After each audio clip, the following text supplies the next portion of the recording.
Почитуван председател со комисијата, морал да се јавам за контрареплика, затоа што на некој начин и со тоа што беше реплика, се потврди тоа што јас го кажував. Околу цената на струјата. Прашањето контра, зошто ја зголемувате стапката по зголемени потреби за енергија во вашиот план, финансиски, ако не се зголемува цената на струјата? И тоа сериозно зголемување. Тоа го реков во мојот говор. Поголем екватантен доказ дека ќе се зголеми цената на електричната енергија нема. Значи, регулаторната комисија за 2024 година си планира зголемени сметки за струја. Тоа треба да го знаат граѓаните и треба да знаат. Истото го зборевте и 2020 година дека нема да се зголеми цената на струјата, за одма после изборите. Првата одлука на владата беше, односно на регулаторна комисија, зголемување на цена на струја на електрична енергија. Толку околу цената на струјата. Устари не. Денес во медиуми ќе прочитате повторно тој што ја одредува цената на струјата, Бектеши. За жал не ја одредувате вие. Бектеши вика, прв, втор блок. Многу граѓани се жалат на зголемени сметки на струја. Дупло. И ги упатува граѓаните на Република Македонија да се јават во регулаторна комисија да се жалат. Не знам дали ги читате или дали ги следите изјавите на Бектеши.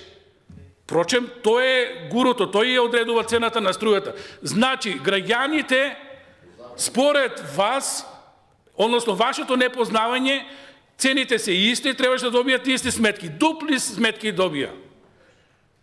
Видете го интернет, видете ги граѓаните, сретнејте се со нив и ќе видите дека цените се дупло зголемени.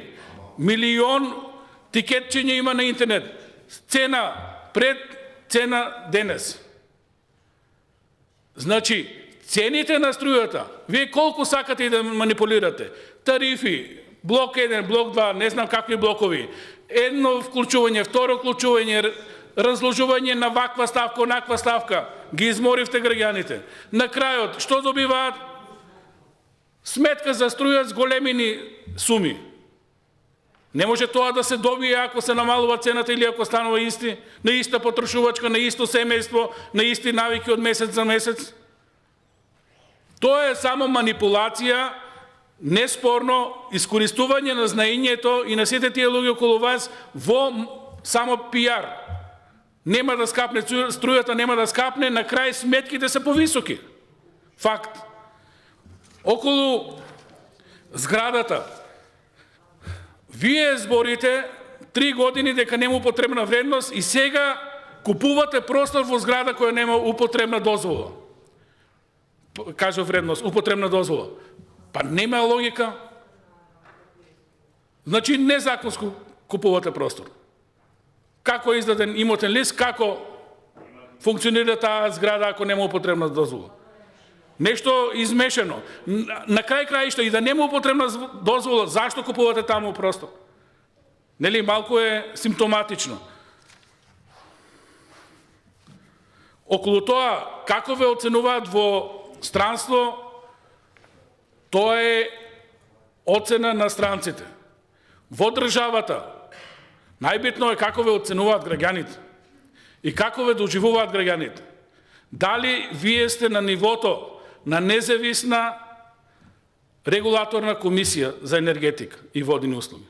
Или сте веќе претворени во подпарол на тоа што ќе го каже Бектеши? Едноставно ви ја зема и таа функција, енергијата одамна ви е испуштена како Социјалдемократски сојуз и се знае кој раководи со истото. А околу сите тие субвенции на јаглен, на нафта, на исклучување, уклучување на блокови, еден ден мора да се направи ревизија и да се види што е било, како е било. Крајниот суд го дават граѓаните, граѓаните мора да бидат свесни дека ако оваа влада остане, цената на струјата ќе скапне драстично, затоа што недомакински се работеше.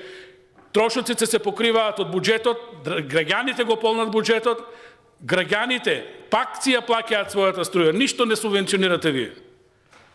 Тоа се пари на граѓаните, без разлика дали доаѓаат од граѓаните или од буџетот. Само проблемот е што во меѓувреме некој прави перална на пари. Благодарам.